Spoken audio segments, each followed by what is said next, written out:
आपने भी नाटक किया हुआ है, आपकी बैकग्राउंड भी थिएटर की है, आप थिएटर करके सिनेमा में गए हैं, तो आज ये एक थिएटर पे एक सिनेमा देखने को आपको शायद मिला है, तो इस बारे में आपकी पहली प्रतिक्रिया आप अगर कह सके तो उससे शुरुआत करेंगे। सबसे पहले तो मैं फिरोदिया करंडक को बहुत सारी शुभकामनाएं देता हूं और उनको बधाई देता हूं एक इस तरह का समारोह 49 साल से करते आने के लिए, क्योंकि इस तरह के लोग हैं और इस तरह की का कमिटमेंट है कि रंगमंच अभी ज़िंदा है हमारे देश में, जहां पर रंगमंच ज़िंदा है और कितने संघर्ष के बाद ज़िंदा है। वो सिर्फ फिरोदिया करंडक जैसे जो वॉलंटियर्स हैं, जो इनके जैसे उत्साही एक्टिविस्ट हैं जो हमारे समाज में हैं, जो इस रंगमंच जो सबसे प्राचीन कला का माध्यम है उसको ज़िंदा रखा है। तो सबसे पहले तो मैं इन लोगों को बधाई देता हूँ। दूसरा, जो प्रस्तुति मैंने देखी अभी, और वो एक कॉलेज के छात्र थे, ये भी मुझे पता चला, और उसमें इतने कमाल के गायक, इतने कमाल के डांसर्स, बड़े कमाल के अभिनेता, बहुत ही अच्छे पेंटर्स, ये सारे के सारे कला के माध्यम को एक मंच पे उतारा। और मेरा अपना मानना है कि रंगमंच ही एक ऐसा प्लेटफॉर्म है, एक ऐसा माध्यम है जिसमें सारी चीज़ों का संयोग होता है। सारे माध्यम इसमें आकर के, सारे कला के माध्यम इसमें आकर के मिल जाते हैं।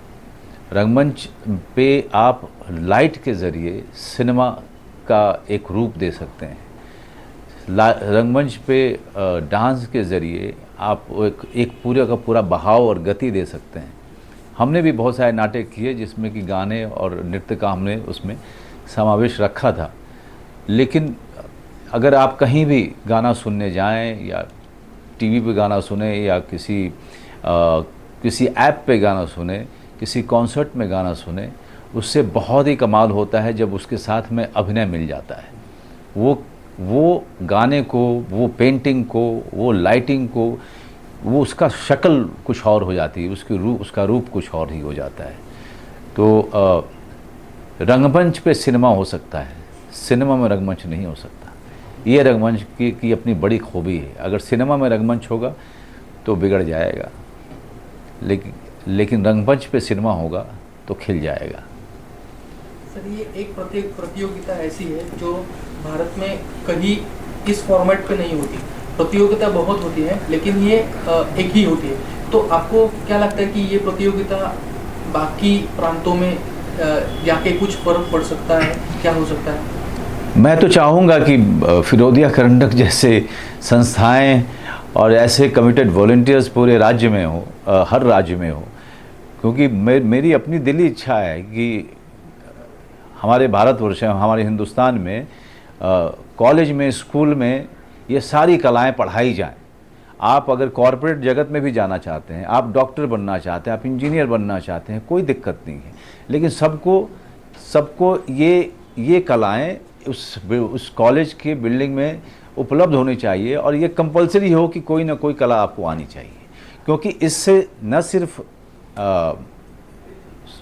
व्यक्ति का पूरा एक ऑलराउंड डेवलपमेंट होता है, बल्कि वो एक अच्छा इंसान बनता है, और जब अच्छा इंसान जब बनता है तो एक अच्छा समाज बनता है। तो ज़रूरी है, क्योंकि कला का काम वही है, कला का काम सबसे बड़ा काम है कि आपको एक अच्छा इंसान बनाना, और कला से ज़्यादा इस तरफ सेवा जो है ह्यूमैनिटी की और कोई करता नहीं है। तो मैं शुरू से, अब जैसे मैं अपने राज्य में बार बार अपने सरकार से अपील करता रहता हूँ, मैं दूसरे राज्य के सरकारों से अपील करता हूँ कि इस तरह की फिरोदिया करंडक जैसी जो स्पर्धाएं हैं, जो प्रतियोगिताएं हैं, जो कंपटीशन है, और जो इस तरह का महोत्सव है, वो उसको सहयोग दें और इस तरह की चीज़ों को आगे बढ़ाएं। सर, जैसे आपने कहा कि इस प्रकार का जो मंच है वो नए लड़कों को एक अलग प्लेटफॉर्म देता है, उसमें आगे बढ़ने की भी एक संभावना उस पर होती है। तो आजकल बहुत सारे प्लेटफॉर्म्स अवेलेबल है। आप थिएटर से जुड़े हुए हैं और थिएटर के साथ बड़े हुए हैं और सिनेमा में आए, OTT में भी आप काम कर रहे हैं, तो अभी बहुत सारे प्लेटफॉर्म्स है, बहुत सारी अपॉर्चुनिटीज़ भी है। तो क्या लगता है आपको कि अपॉर्चुनिटीज़ बढ़ गई है इसलिए स्ट्रगल कम हो जाएगा, नए लड़कों के लिए मंच उपलब्ध है तो उनका स्ट्रगल कम हो जाएगा या सबसे ज़रूरी बात है कि जब आप कलाकार हैं और कलाकार बनना चाहते हैं और एक प्रोफेशनल बनना चाहते हैं, तो बिना ये सोचे हुए कि आपके सामने टीवी है, ओटीटी है, बहुत सारे ऐप हैं, रील्स हैं, सिनेमा है, इन सब पे ध्यान देना छोड़ के कम से कम 2 से 3 साल समर्पित कीजिए काम सीखने में। क्योंकि अगर आप काम सीखेंगे तो आप लंबा जाएंगे, आप लंबी पारी खेलेंगे। लेकिन अगर शुरू में ही अगर थोड़ा बहुत अच्छा काम करते हैं, कम उम्र में अगर आप उस तरह के कंपटीशन में जाएंगे, उस तरह के प्रोफेशनल वर्ल्ड में जाएंगे, तब आपका एज या आप वहाँ पर लंबा नहीं टिक पाएंगे। क्योंकि सीखना बहुत ज़रूरी है। जब आप सीख लेंगे तब आप ठोस रूप से कलाकार होंगे, और जो ठोस कलाकार होता है वो किसी भी परिस्थिति में, किसी भी समय में, किसी भी माध्यम पे वो अपने काम को बदल देता है और उसमें अच्छा करता है। एक सवाल सिर्फ आपके करियर के ऊपर, अभी आपने गुलमोहर फिल्म की और शर्मिला ठाकुर जी के साथ काम किया है। आपने सभी जो लेजेंड्स जो कहे जाते हैं हिंदी सिनेमा, क्या अमिताभ बच्चन के साथ भी आपने काम किया, तो इन लेजेंड्स के साथ काम करना, ये अनुभव और मतलब आपको कैसा लगता है कि आप एक अभिनेता है जो इन सारे पुराने लेजेंड्स के साथ काम कर चुके हैं? देखिए, सबसे बड़ी जब चीज़ क्या होती है कि जिनको देख करके आप बड़े हुए हैं, जब आप बचपन में थे, जब आपको उतना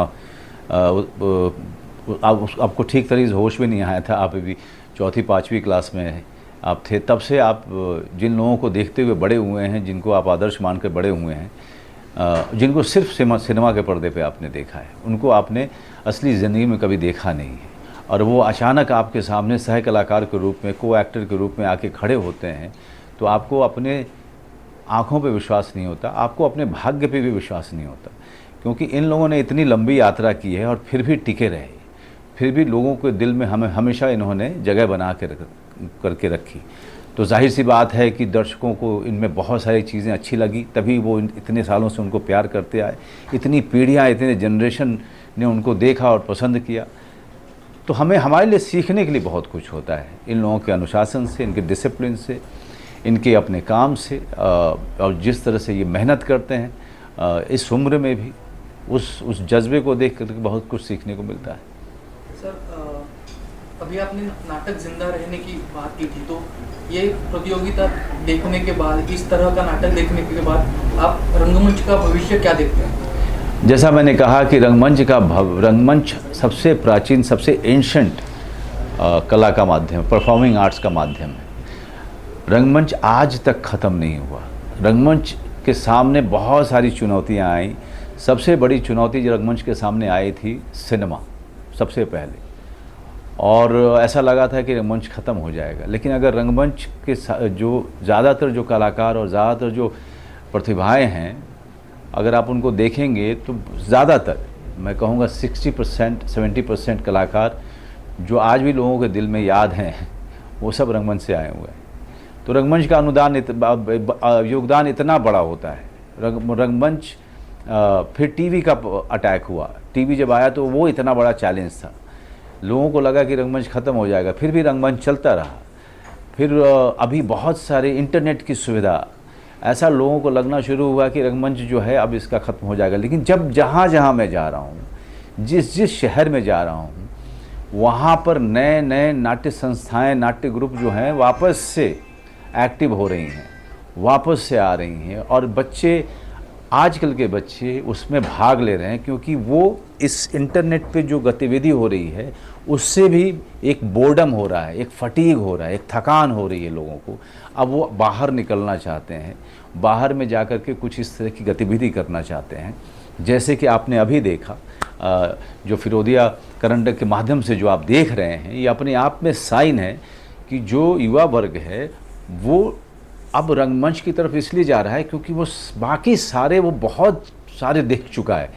अब वो ज़मीन पर जाना चाहता है और ख़ुद अनुभव लेना चाहता है, खुद को उस अनुशासन में डालना चाहता है, खुद को लोगों के सामने अब इस रंगमंच के माध्यम से पेश करना चाहता है। तो इंटरनेट जो चैलेंज पेश किया है, वो धीरे धीरे लोगों में जब थकान आएगी तो वापस से रंगमंच को आप खिलता हुआ देखेंगे। सर, एक ही आखिरी सवाल, आपके बहुत सारे प्रोजेक्ट्स आते रहते हैं। आपने वासेपुर में गैंगस्टर की भी भूमिका की, फिर शूल में, मतलब पहले शूल में किया, लेकिन इंस्पेक्टर भी आपने किया है। तो ये एक बहुत सारी विविधता है आपकी, और अब चरित्र अभिनेता की दौर से की रूप पे भी आप आगे आए हैं। तो हम आपको अगले कुछ सालों में कौन सी भूमिका में देख पाएंगे? अभी गुलमोहर आई है, गुलमोहर हॉटस्टार पे बहुत बढ़िया कर रही है, क्योंकि ऐसा लगता है जैसे कि पूरे देश के परिवारों ने ये ठान लिया है कि वो खुद ना सिर्फ खुद देखेंगे बल्कि सारे परिवार के लोगों को दिखाएंगे। तो गुलमोहर बहुत अच्छा जा रही है, बहुत अच्छी जा रही है, और हम सब बहुत खुश हैं। शर्मिला टैगोर जी बहुत खुश हैं, और वो कह भी रही थी कि ये 12 साल के बाद मैं वापस आई, और मेरी इस उम्र में इस तरह का प्यार मिलना मुझे बहुत ज़्यादा इमोशनल कर रहा है। तो मैं उनकी तरफ से आप सारे दर्शकों को बहुत सारा धन्यवाद कहना चाहता हूँ, ये शर्मिला टैगोर जी की तरफ से और हमारी पूरे गुलमोहर की टीम की तरफ से, कि उन्होंने इस तरह के एक नए तरीके की पारिवारिक फिल्म को, फैमिली फिल्म को इतना बड़ा बना दिया, जैसे कि ये 400-500 करोड़ की फिल्म हो। तो उसके लिए बहुत बहुत धन्यवाद। आगे आने वाली फिल्म है, उसका नाम है बंदा, जो जी स्टूडियो और विनोद भानुशाली ने प्रोड्यूस किया है। एक नया डायरेक्टर है अपूर्व सिंकार की, बहुत ही ब्रिलियंट डायरेक्टर है, जैसे कि गुलमोहर के डायरेक्टर की पहली फिल्म थी राहुल चिटेला की, वैसे ही बंदा के जो डायरेक्टर हैं उनकी ये फिल्म पहली है, और ये एक सच्ची घटना पर आधारित है। एक वकील की कहानी है जिसमें मैं वकील की भूमिका कर रहा हूँ कि वो सत्य के लिए कैसे लड़ाई लड़ता है। तो उसमें आप एक मुझे अलग तरीके के किरदार में देखेंगे। शायद एक बहुत साल पहले मुंबई शहर में मैंने एक सीरियल किया था टीवी पे जिसका नाम था स्वाभिमान, उसमें मैं वकील की भूमिका मैंने की थी। आज इतने सालों के बाद मैं वापस आपको कोर्ट में खड़ा दिखूंगा, एक नए रूप में, एक नए चरित्र में, एक नई कहानी में। तो आप उसका इंतज़ार कीजिएगा, और मैं चाहूँगा कि सब लोग, अगर हम इसे थिएटर में रिलीज़ करेंगे तो आप लोग ज़रूर थिएटर जाइए, क्योंकि कहानी जब अच्छी हो और आप परिवार के साथ थिएटर में जाके देखेंगे तो यकीन मानिए वो जो बहुत ही महंगे जो वहाँ पे चिप्स और पानी की बोतल मिलती है, वो उसको खरीदने का भी मन नहीं करेगा आपको, क्योंकि कहानी में जो स्वाद आएगा वो उन सब चीज़ों में नहीं आएगा। Thank you.